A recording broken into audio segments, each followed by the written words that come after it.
বিসমিল্লাহির রহমানির রাহিম।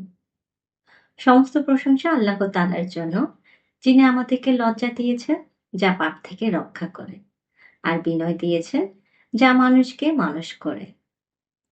দুরূদ ও সালাম বর্ষিত হোক আমাদের প্রিয় নবী হযরত মুহাম্মদ সাল্লাল্লাহু আলাইহি ওয়াসাল্লাম এর উপর, যার চরিত্রের অলংকার ছিল লজ্জা।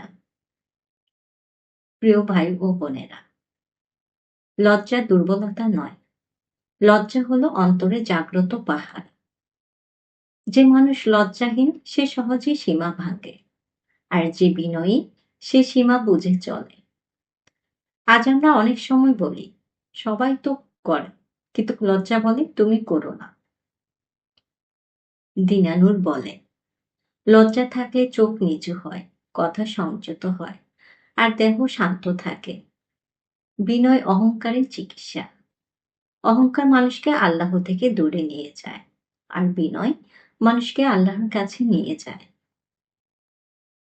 আজ নিজেকে প্রশ্ন করুন, আমি কি গুনাহের পর লজ্জা পাই, নাকি সেটা স্বাভাবিকভাবে ভাবি? যে মানুষ লজ্জা হারায় সে তওবার দরজাও হারানোর ঝুঁকিতে পড়ে।